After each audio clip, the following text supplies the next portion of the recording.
Welcome back to the channel. I appreciate each and every one of you guys tuning in and watching. Thanks for subscribing to Real Disc Golf Simulation. We have a little bit of an exciting day today. I was talking to the guys over at TechDisc a couple of weeks ago, and I had mentioned to them how my favorite disc pretty much of all time is the Innova Roc. I've talked about it here on the channel quite a few times, and they let me know that they got some Roc 3s actually in stock. I'm actually a traditional Roc guy, but they sent over a package. I just got it in the mail the other day, and it is a Roc 3 TechDisc. So brand new in the box. Super excited to have this. We're going to take it down to the simulator. I have a lot of questions. My other TechDisc is an Innova Destroyer. We've talked about that a lot. I've changed the flight numbers on it and made it into the best flight numbers for it. We've also compared it to things like a Roc. So we've done a lot of testing with the Destroyer. It's going to be really cool to be able to now take a different disc, in this case a Roc, and see how it compares. The first thing we're going to do, and what I really want to focus on today before we even do anything, is just comparing straight data numbers between this and the Destroyer and seeing, does a different size rim, a different type of disc, end up relating to different data. So we're going to make like 10 throws with this, 10 throws with the Destroyer. We're going to try and do them exactly the same. So same grip, same everything, and just see what the data tells us. Is it exactly the same, or is there variation based on the fact that it's more comfortable to grip this in my hand than it is a wide rim disc like a Destroyer? So we're going to head down to the simulator. We'll give these a toss and we'll see what the data is. All right, we're going to get this simulator all loaded up here. I'd like to start off by saying this is not in any way, shape, or form an advertisement for 4Imprint. They when you buy shirts from them, they send you some samples. So I have like 8 of these 4Imprint shirts. Pretty much wear them all the time. So great advertising for them. We're getting it set up. I always do a practice throw, make sure that it's looking good. So there that is. Like I said, we're going to do 10 shots with each one of these discs. We're going to do a little bit different today. I'm actually going to hide the results of the flight numbers from these shots from you until the end.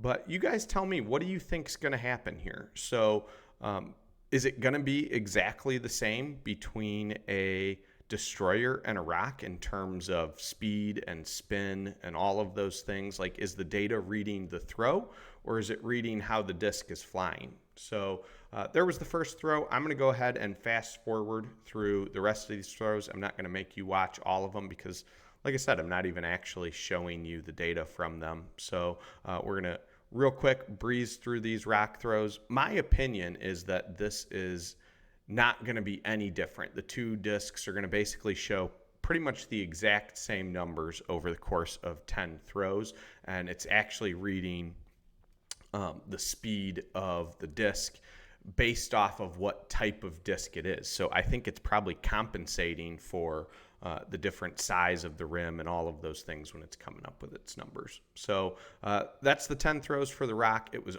awfully hot down there. I went ahead and turned on the fan. Or I'm sorry, that was the 10 throws for the Destroyer, not for the Roc. I turned on the fan there, get some air flowing in this room, and then I need to grab the Roc and we'll get that connected. So another halo disc, and they are lightweight. We know that because with the puck, it makes it a full weight disc.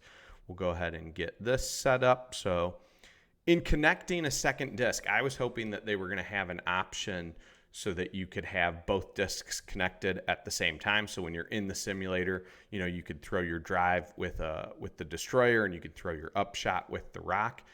It doesn't seem like there's any way to do that. So you have to disconnect the first disc to switch over to the second. So there's the first throw with the Roc.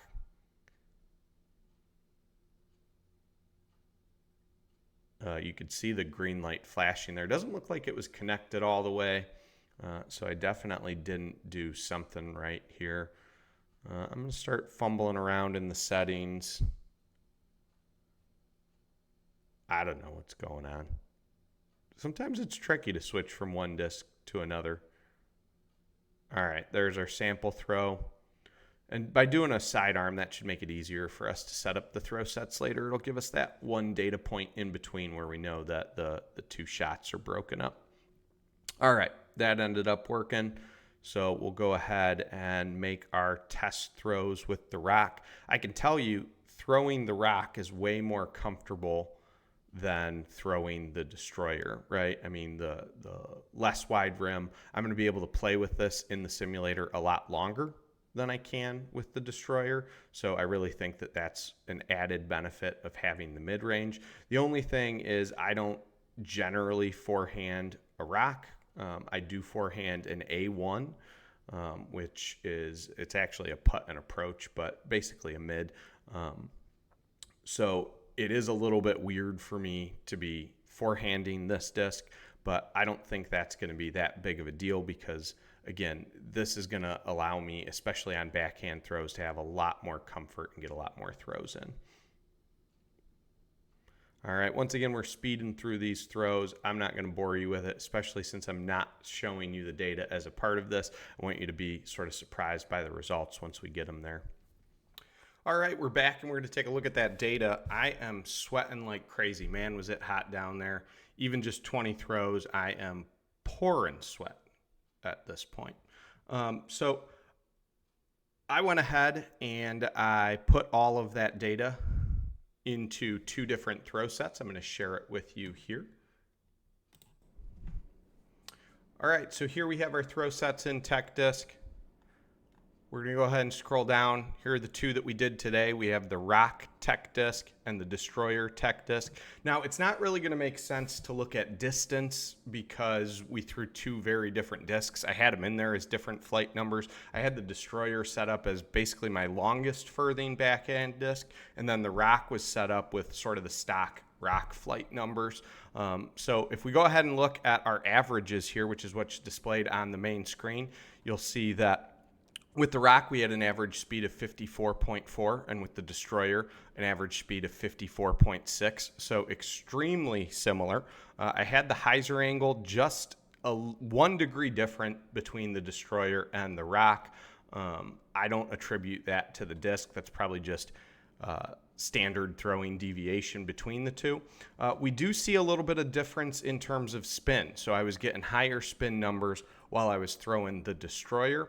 And then we also see a difference in terms of nose angle. So the Roc was more nose down on a majority of throws compared to the Destroyer, which was more nose up. Launch and wobble look to be about the same. So, you know, there had been a lot of questions about this, like if I'm throwing a Roc TechDisc, is it going to give me different spin numbers compared to a Destroyer? Is it going to be faster? Is it going to be slower? It looks like, in my opinion, the entire time was that you're going to end up with sort of the same flight numbers, right? That your disc flies, your throw is the same, and it's going to lead to a similar number at the end of the day. And to me, it looks like that's what we ended up getting. You know, the spin at 886 for a Roc and 902 for a Destroyer is really our biggest discrepancy between the two. And that could just be thrower error like the hyzer was. One thing, I just want to see how consistent I was. I'm going to jump into both throw sets real quick here, and we'll look at the flight data for each one of these so that we can see just how consistent I was. What I really want to look at here is the flight lines and see how similar they ended up being. So here's the Roc one. It's loading up. And there's all of our Roc throws. And it looks like they were all pretty much the same, a standard hyzer. I was trying to throw it the same that I was throwing to the Destroyer earlier, so that's why they're all hyzered out to the left. I was really trying to keep the disc on hyzer the entire time. So, yeah, it looks like we were pretty consistent with the Roc. And then if we jump over, so this one was when we were throwing the Destroyer, and it has the speed numbers up at a 14-speed disc. And we did get two of them that weren't as consistent, where we sort of turned those over and got those out to the right.